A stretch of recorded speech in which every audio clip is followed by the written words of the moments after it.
Good evening, I'm Adrian Arsenault. Andrew is away. Tonight, a major setback for Meng Wanzhou. We're obviously disappointed in the decision. No freedom today for the Huawei executive, leaving Ottawa stuck between two global superpowers with no end in sight. Ottawa vows action after a scathing long-term care report, but the province has known about these problems for years. If they were behaving like that while the army was watching them, how are they behaving before the army came in?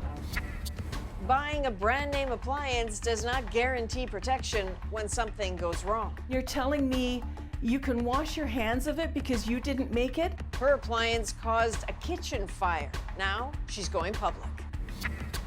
COVID solutions beyond our borders. I think there is going to be a second wave, but I think we might be a bit more prepared for it. And lessons Canada could learn from Germany. This is The National.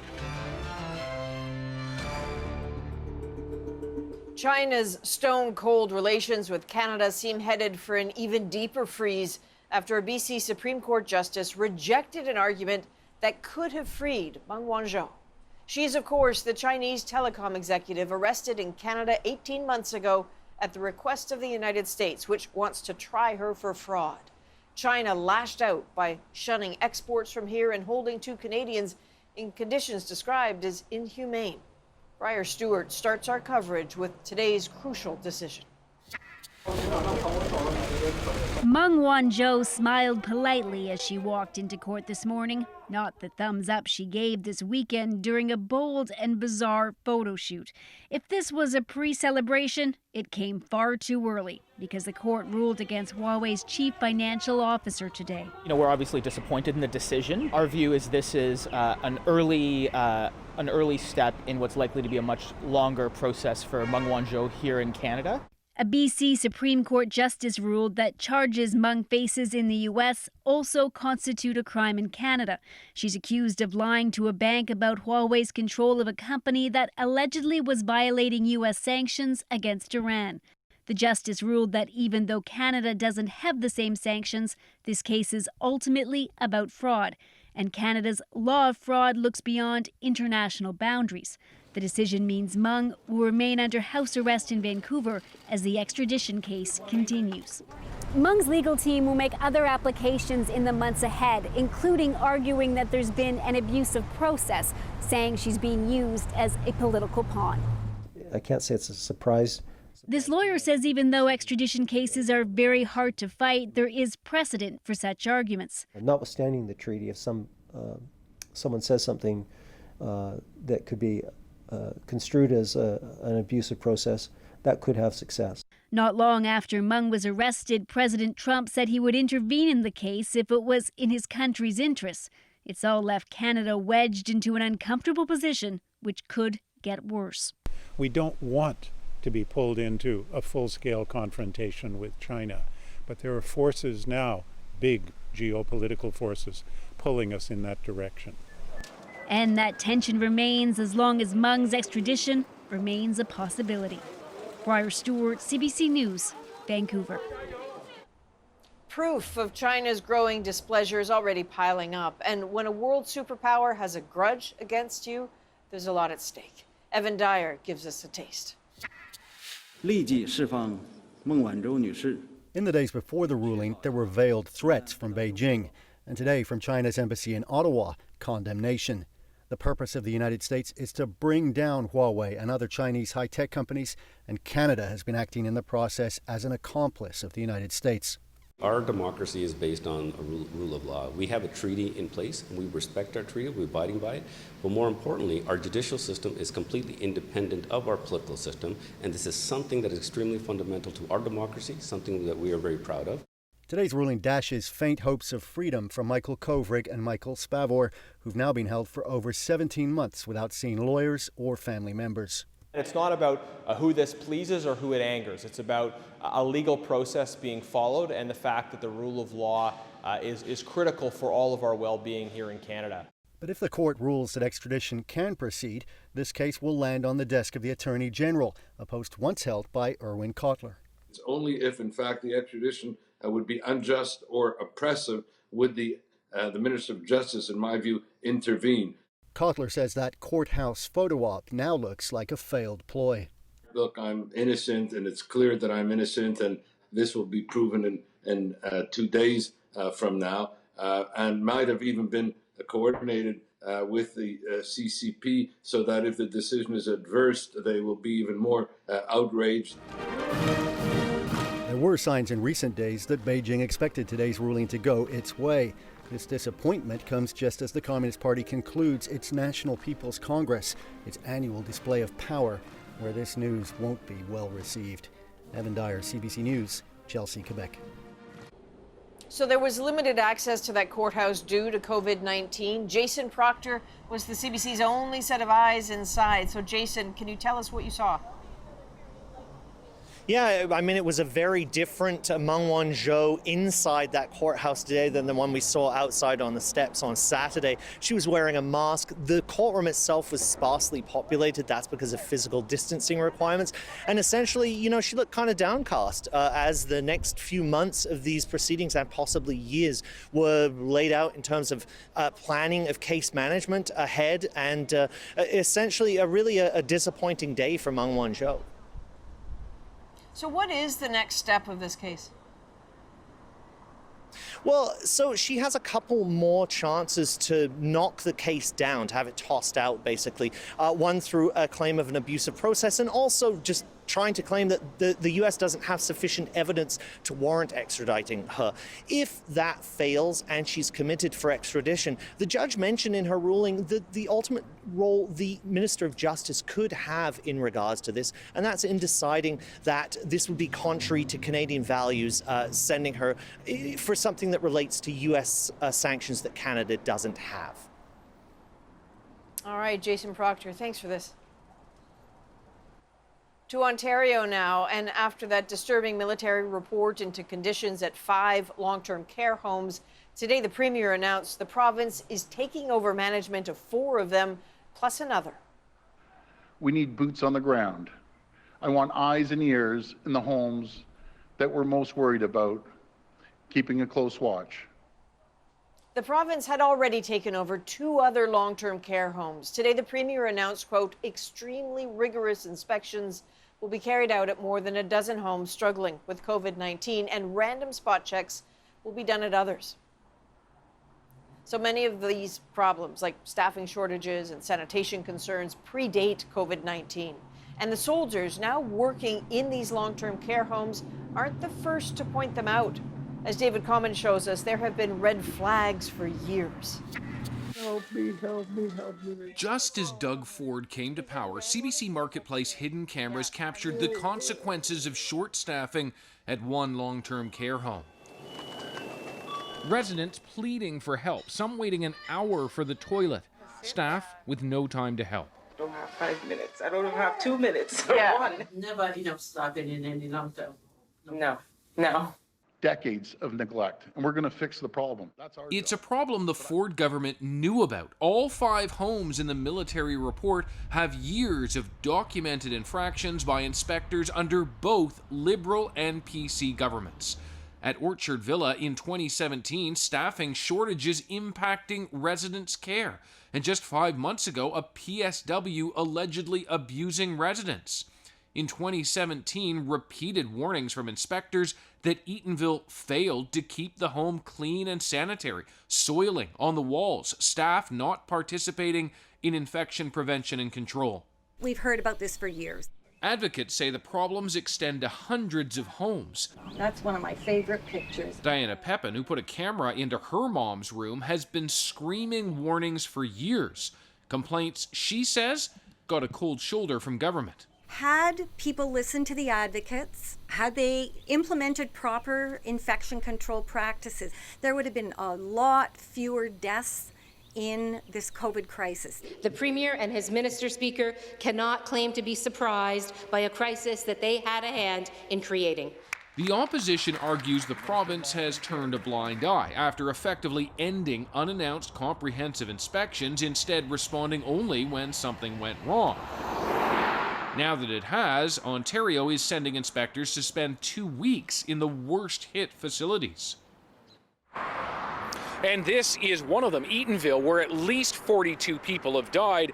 And Adrian, like the other homes taken over by the government today, it's run by a for-profit group.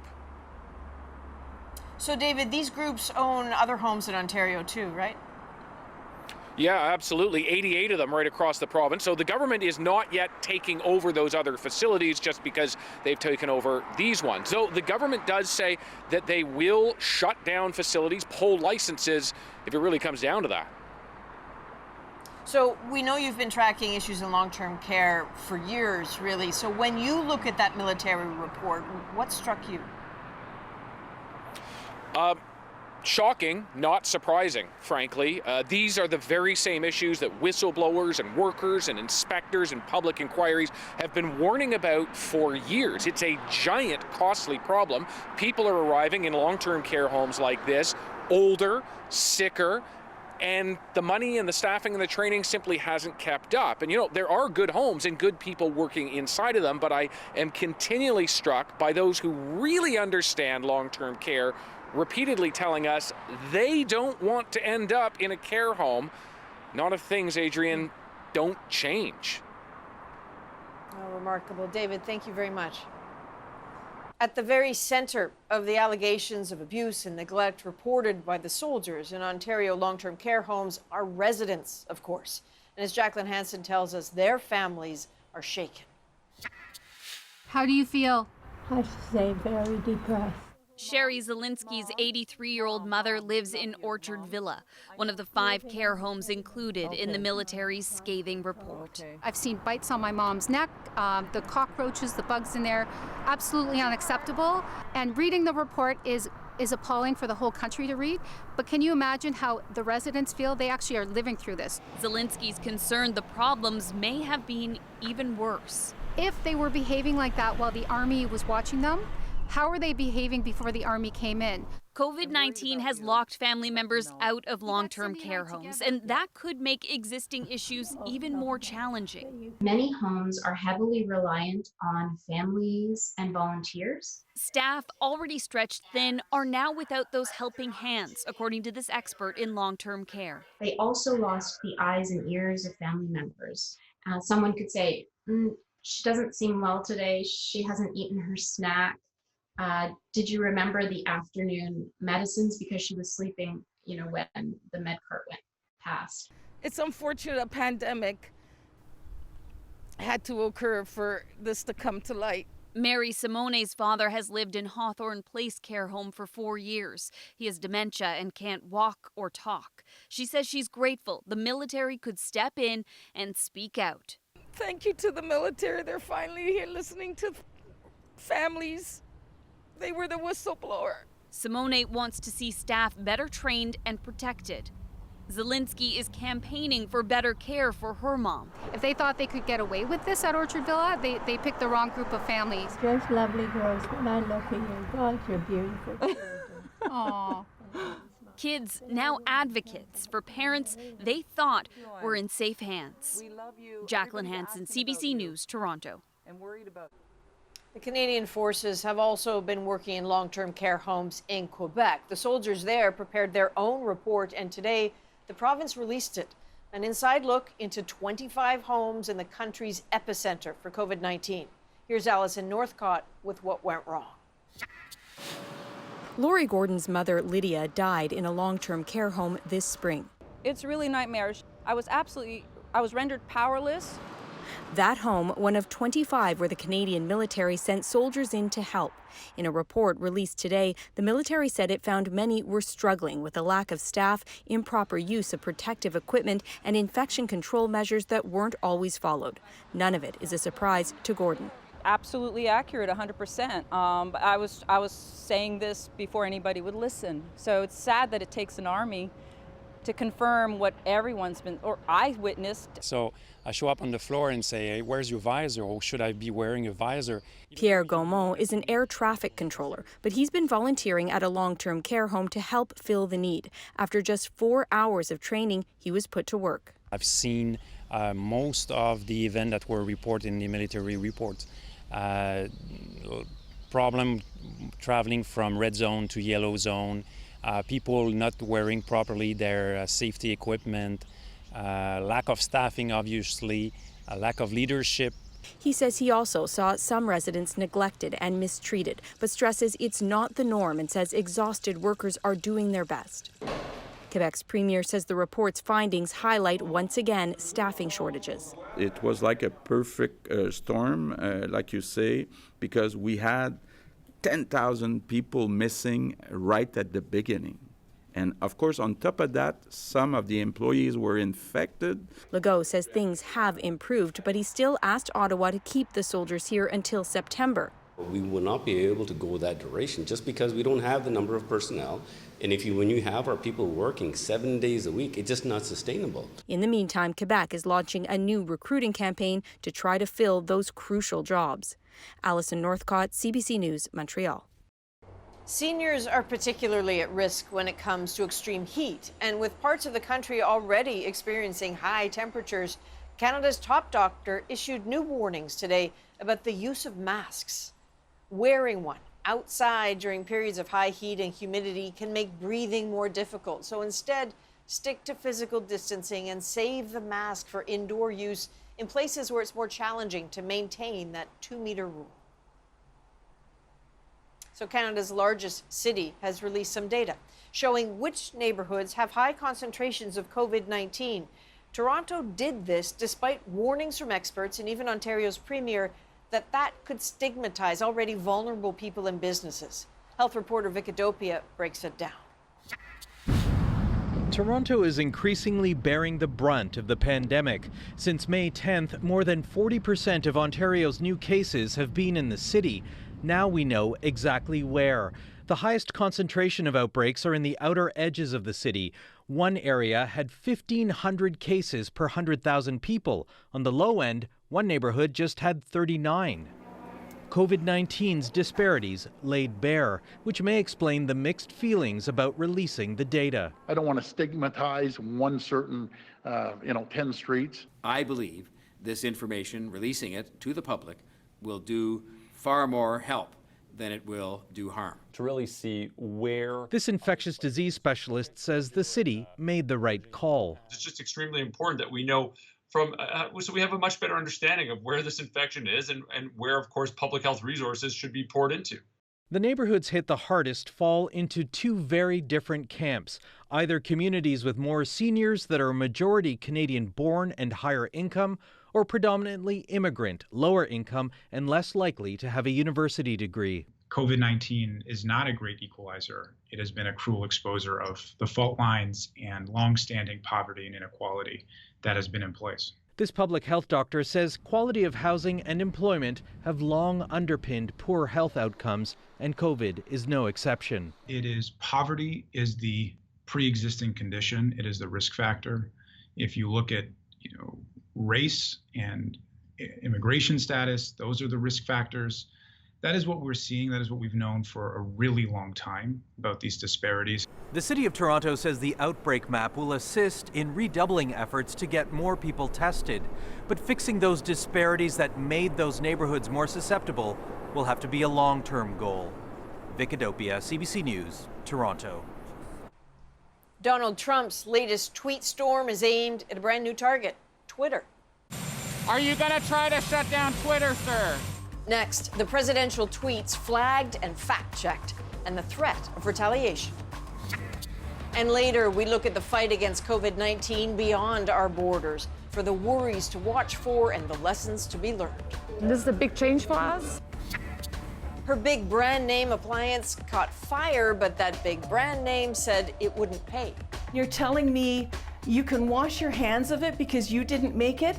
Now she's going public. We're back in 2.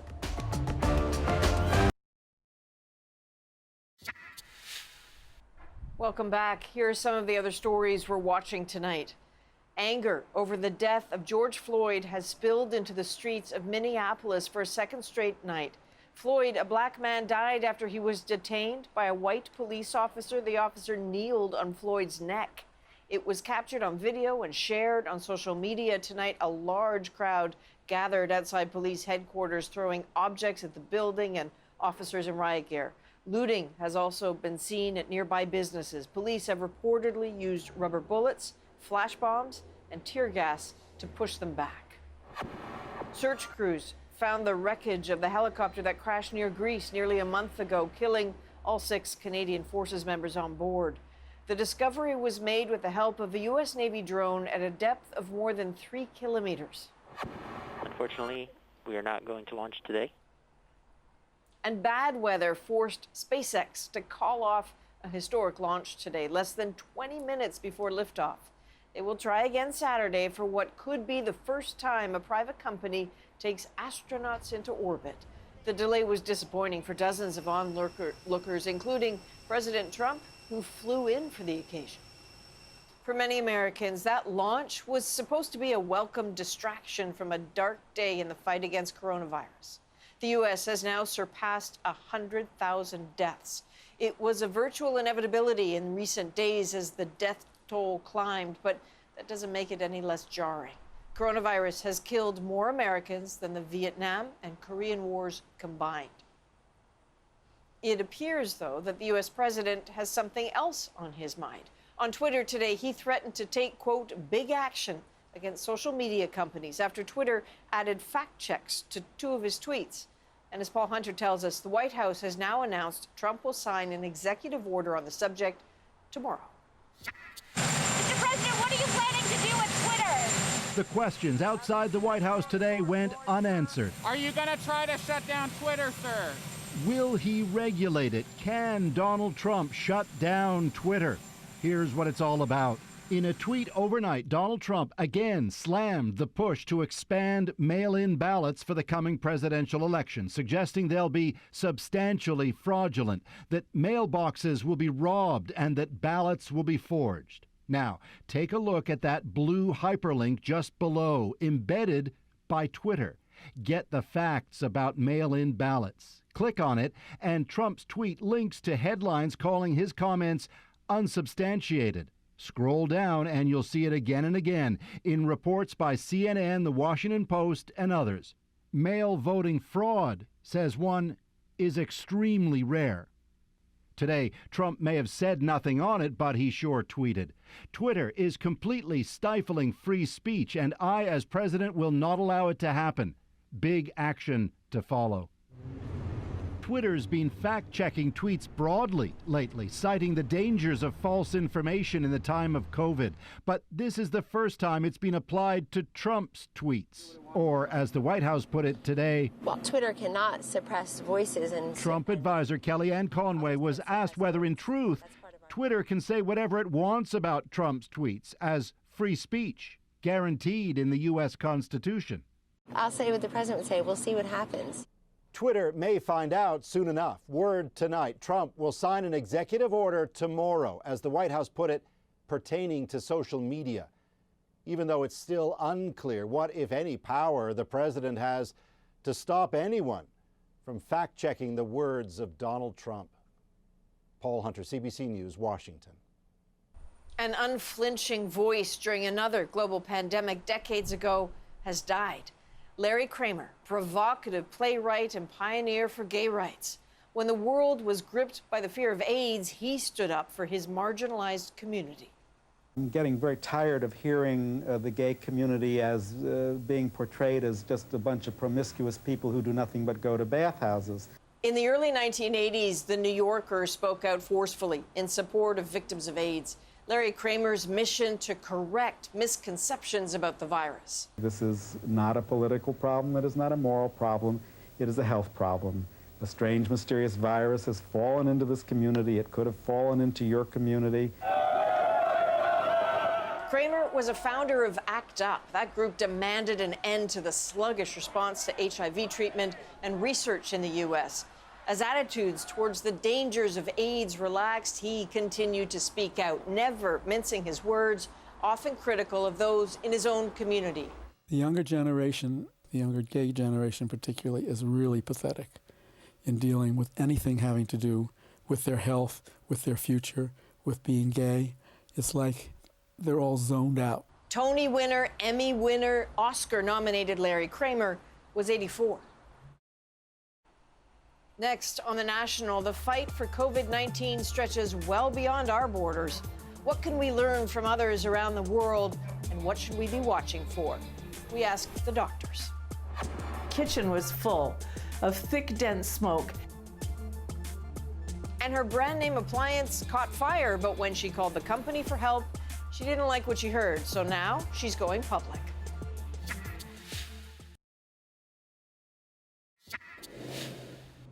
Welcome back.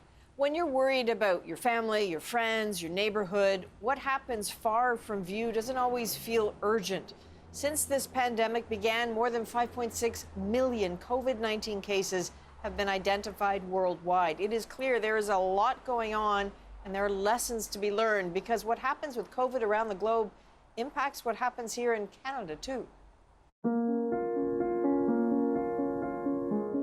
For a planet sharing a problem, shared solutions are the only solutions, and sometimes it's the little things.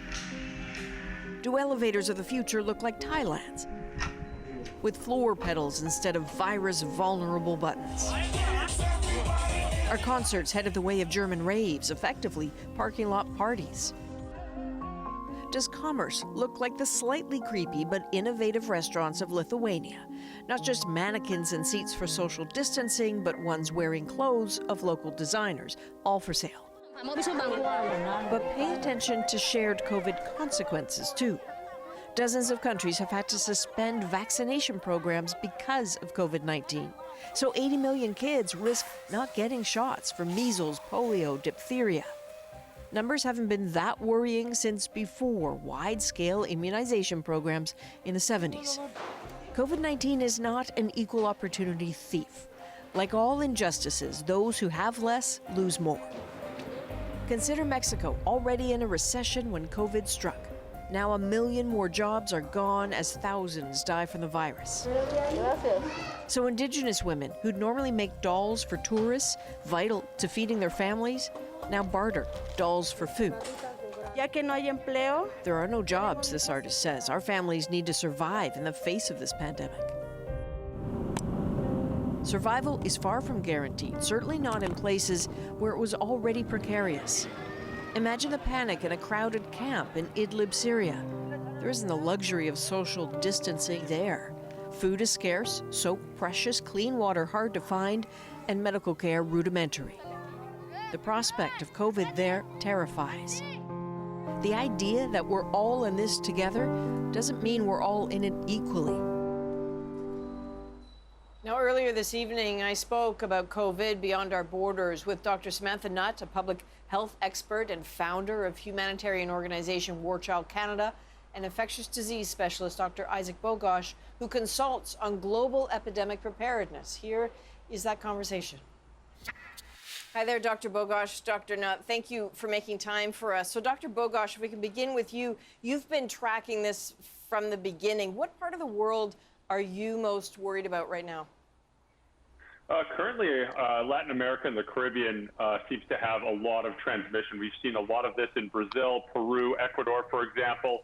And there are certain parts in Africa as well that seem to be heavily impacted as well, including northern Nigeria and perhaps other places in the continent. So those are the places we're watching closely to see how this infection takes off. And sadly, it looks like it's taking off in many of those regions. So, Dr. Nutt, when you hear that, what do you think about in terms of the coping capacity of some of those regions? It's very limited, especially in low-income countries. And for example, many of them are really struggling or even being outbid when it comes to critical supplies like PPE. There is very little health infrastructure to begin with, very little capacity. And in some cases as well, you're dealing with very corrupt regimes, corrupt governments who are undergoing some form of civil warfare and who may not feel the incentive to provide supplies that are needed to opposition areas. But a good example, the Rohingya refugee camps, it's close to 1 million people, and they have absolutely no ICU beds that will service those refugees. So this lack of infrastructure, lack of access is one of the hardest things facing impoverished nations and vulnerable states right now. Okay, so if we can look ahead a little bit, Dr. Bogosh, what do you see happening in the rest of the world and in, let's say, the next few months? And not to sound incredibly selfish about it, but how does that threaten the reopening here?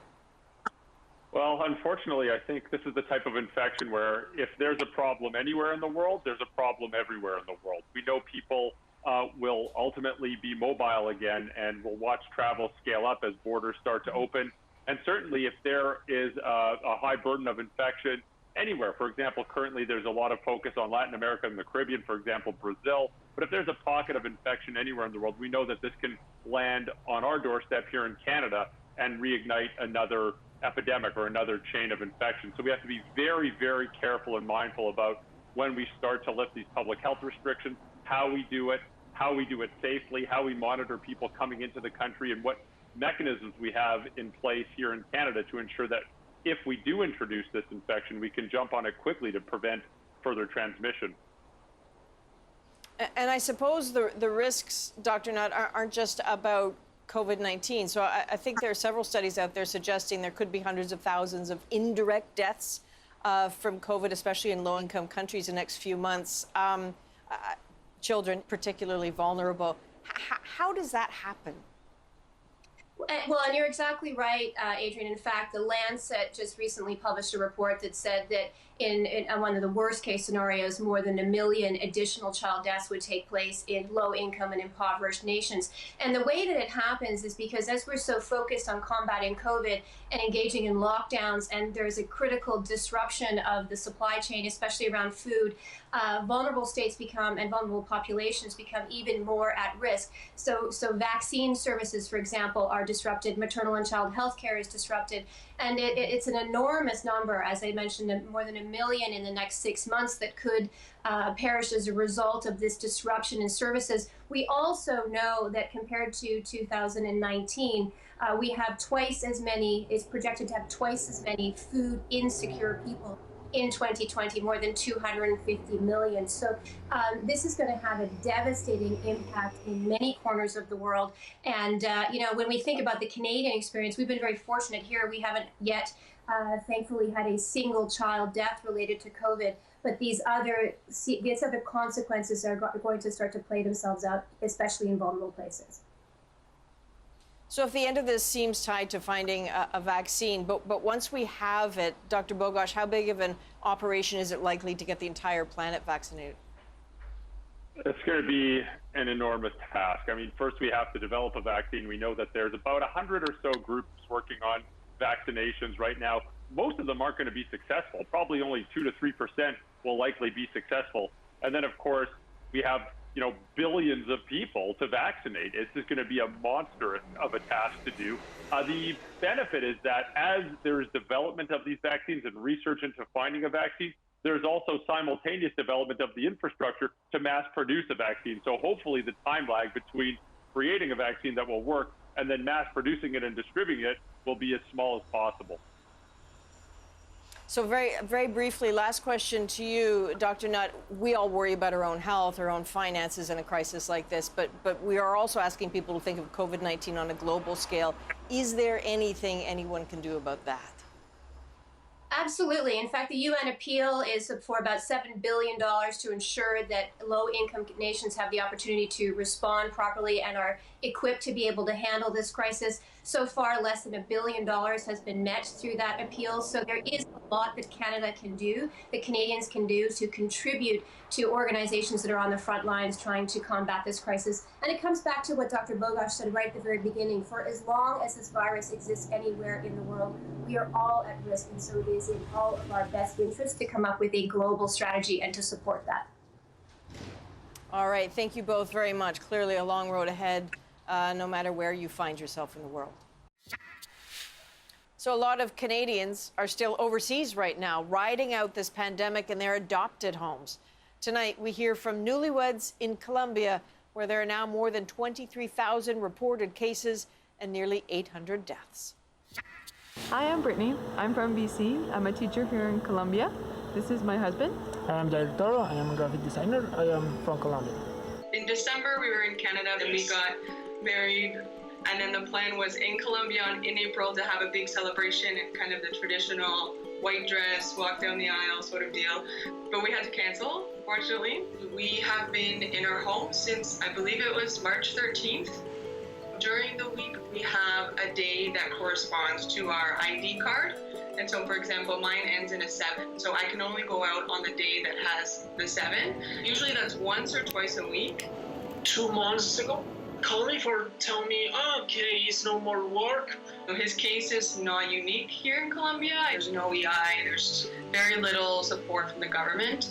This country has been working so hard to get back on its feet after years of violence and war. I don't want this to push it back. It is a scary time in Colombia, but it's also a hopeful time.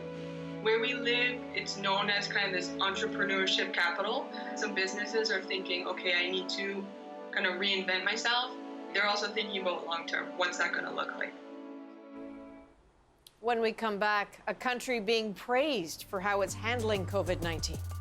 Our guests need to wear a mask, but not at the table. Looking for lessons in Germany's success. Next on The National.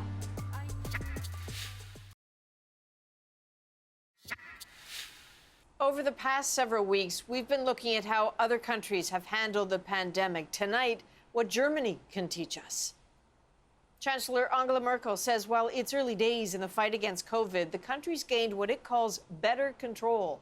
Germany has had more than 181,000 cases, but it's lost just over 8,400 people to the virus. That's a death rate of just 5%. Margaret Evans now on what Germany did to keep it so low. Raise a glass to the steady easing of Germany's lockdown and a little bit of patio optimism. That's what these Berliners are doing. A once throbbing all-night dance club, repositioning and re-emerging, blinking into the sunlight as a beer garden. Now we are doing service at the table. This is a big change for us. We have tables in a distance of 150 meters. Our guests need to wear a mask, but not at the table. Thank you. Germany's response to the coronavirus crisis has been widely praised. A high number of infections, yes, but a much lower death rate compared to other Western countries. I think we have a very strong and good health system. They reacted quite soon compared to other countries. 29-year-old IT worker Dennis Debray contracted COVID-19 from his roommate in February. He gave the name of me and my friend, who is also living in the flat, to the health organization, and they called each of us. His experience shows how quickly Germany embraced tracing. And we have to tell them the names of every person we got in contact with. Germany's lockdown didn't come all at once. Measures introduced gradually. Schools, for example, shut in mid-March, when a decision was also taken to close care homes to visitors. This is Mana Residence, privately owned and home to 111 elderly people, a world of walkers and llamas, part of a therapy program. When the first corona cases appeared in Germany, we felt immediately vulnerable, says manager Johanna Janssen. There were bumps along the way, she says, confusion over testing at the start and worries about safety equipment. But Janssen has praise for the government and in particular the Chancellor, Angela Merkel, for steady hands. From the beginning, Merkel was clearly positioned, she says. She took it seriously and spoke directly to the people. Germany already had more intensive care unit beds per person than its EU partners, but it still moved to increase capacity and to buy ventilators. Public health expert Wolfgang Kramer says one advantage for Germany, simple but often overlooked, was time and a decision not to squander it. After watching the pictures from Italy, I think that was the key. The population was really willing to follow these suggestions. Germany began opening up again around April 20th, but it's far from back to normal. The capital's famous East Side gallery along a strip of the old Berlin Wall would normally be crowded with tourists. And different states are emerging at different speeds, something that worries those who fear another spike in infections. I think there is going to be a second wave, and we have to be aware, but I think we might be a bit more prepared for it. All the more reason, then, to embrace old pastimes when you can, albeit from a distance. Margaret Evans, CBC News, London. Up next, a Go Public investigation. You're telling me you can wash your hands of it because you didn't make it? Why buying a big brand name appliance doesn't necessarily mean you get that big brand name protection.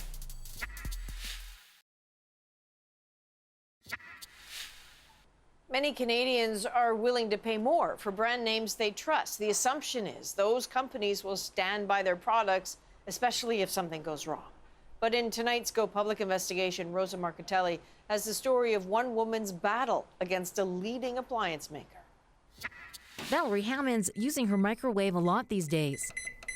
As her new countertop oven sits unused in the corner of her kitchen, she doesn't trust it, she says, after her old one went up in flames. The kitchen was full of thick, dense smoke, and there were flames shooting out of the control panel. That fire caused hundreds of dollars in damage. She figured it would be covered since she was dealing with a brand name she trusted. She was wrong. Whirlpool, with Jones KitchenAid and other big brands, replaced the appliance, which it's required to do under warranty. But a customer service rep told Hammond if she wanted compensation for the damage, she'd have to try and get it from a third-party company she'd never heard of that made the oven in China. You're telling me you can wash your hands of it because you didn't make it? It doesn't say Electech on it. It says KitchenAid. She also couldn't get answers to what caused the fire. How is it confidential when it went up in flames in my kitchen and I'm not entitled to know why it burned? No, or ma'am. how it burned? No, ma'am, we replaced it for you. That's not the issue. The issue is we had a lot of smoke damage in this house. We or two seniors could have died in a fire because your control panel. There are laws to protect consumers, but many consumer organizations won't get involved in cases where appliances cause damage. That leaves consumers to take on companies on their own in court for compensation. A recent study found 68% of people surveyed said it was difficult to find the appropriate agency to file complaints. The study also found most consumers see government complaint handlers as only marginally effective. Clearly, there are some retailers and some manufacturers who are prepared to play a game. After hearing from Go Public, Whirlpool negotiated with Hammond, paying her $5,000 for the damages, far more than the $600 she originally asked for. Whirlpool says Hammond's customer service experience is unacceptable and would be addressed, and that customer safety is a top priority. It didn't say what caused the fire, only that it was an isolated incident that's been reported to Health Canada. Rosa Marcatelli, CBC News, Calgary. So if you've got a tip you think our Go Public team should dig into, please send them an email directly at gopublic@cbc.ca. And I could never leave my home. Why'd you change your face like that? So this old Tragically Hip song is making a comeback, and the band's bass player, Gord St. Clair, explains why. Next in our moment. I didn't know we'd be bad. Didn't know he'd be bad. Well, lucky for us, this old Tragically Hip song has resurfaced. Bass player Gord St. Clair wrote it 30 years ago, but it never made it on an album. So St. Clair wanted to use the song as a way to raise some money for struggling musicians, so many affected by COVID-19, and that is our moment.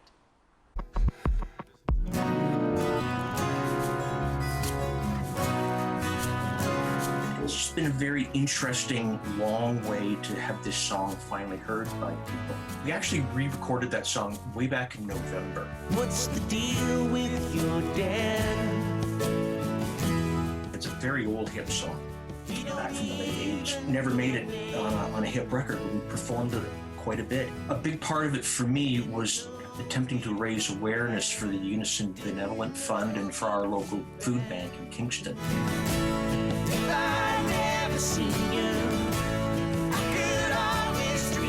It's nice that it's finally found a home in my mind. Okay, so the lyrically named Unison Benevolent Fund is a fund, Gord says, that is designed to help musicians struggling in times of crises, and he wants to reach out to them, particularly right now, because they've all been reaching out to all of us. That is a national for May 27th. Good night.